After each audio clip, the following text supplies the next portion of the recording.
In the studio, Tony van Marken, the CEO of Vox Telecom, that company out with half-year results to February 2010 today. Tony, appreciate your time. Revenue down 1%. Everyone's talking mobile termination rates in your space. So let's kick off there and how that ultimately is going to impact your business.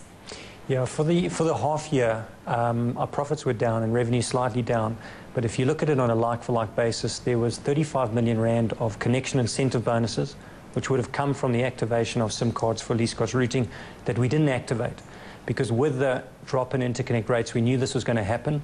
So we're starting with a process of converting our voice traffic, our fixed to mobile voice traffic, off least cost routing onto our Crystal Vox network. And this is something we anticipated.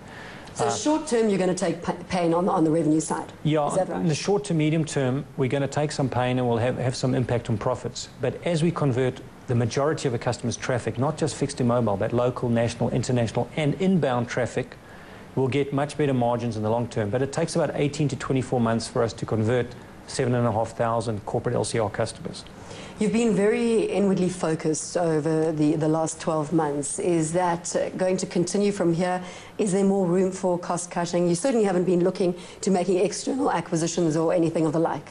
Yeah, we haven't done any acquisitions for about 24 months, absolutely been internally focused. We've really been focused on getting our corporate voice solution, which is really 4 years of hard work in the making, to the market, because we anticipated interconnection changing. What has been great is that they've also addressed fixed termination rates, which was quite a surprise. It should have quite a big impact on Telkom. But it's also great for us because we can offer much cheaper outbound rates, particularly for local and national calls. So we're quite pleased about that impact on our total voice business. So we've also been launching brand new products for video conferencing into the market, line bonding technologies, etc. So our focus has been product driven at the moment. Number portability comes into operation on Monday. Is that a big positive for you and your corporate clients? Absolutely, and in fact I think it's a big positive for the South African market, more so than the drop in interconnection. I mean, finally I can go to a major corporate and say, I'll move 500 of your phone numbers onto Vox Telecom, I'll save you 20% off your Telkom phone bill. Now, up to now, most corporates have said, you know, that's great, Vox, but we don't want to change our phone numbers. So we believe that's a huge game changer, particularly for us because we address the corporate market. But how much admin, Tony, is there in changing your number ultimately? I mean, is this going to be another RECA situation where you're up to your ears in paperwork? Well, you know, I don't know if you ported a mobile phone number. There's a bit of admin. And on the corporate side, it's a bit different. We'll take care of that for our customers.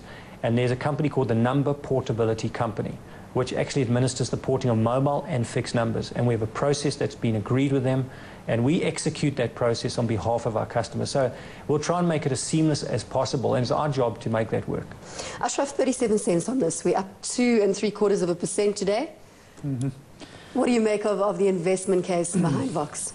Well, we all know why Vox fell into a heap a while back because of the single stock future trades. Still quite a good company, but the one thing I want to ask Tony is in terms of connections and drop calls that you've experienced on the networks that your clients use, do you think it's above average or pretty average at this point? On which networks are you referring to? I'm talking about, and we're one of your customers, so I'm aware of what the experience has been. But I mean, do you generally find that your systems work better than most, or do you find that your drop call rates are pretty much in line with the industry?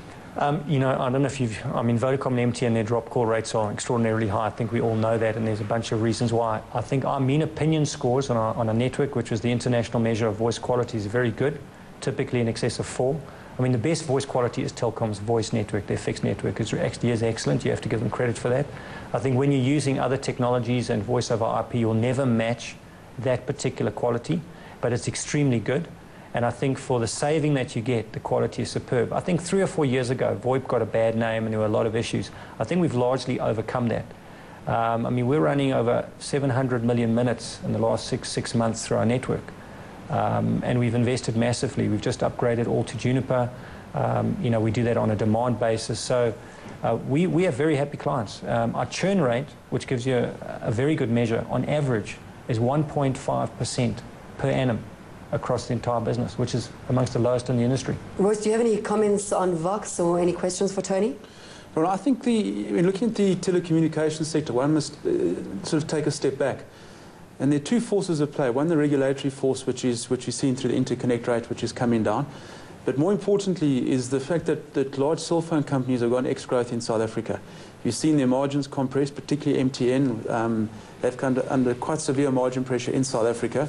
Vodacom have kept their margins. But as you saw in the Vodacom trading update today, the South African portion is not growing that strongly. So going forward, the rules that existed in the past might not exist going forward.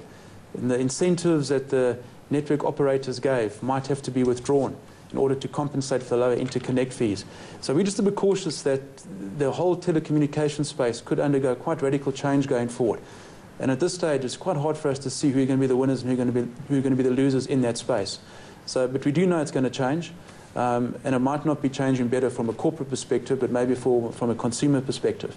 Just to pause in there for a moment, Vodacom put out that trading statement, as you said, and they're expecting their shares to rise as much as 25%. That's after the BE transaction impacted the prior period. The base is low. So at 55 Rand, I think that's where I saw Vodacom trading.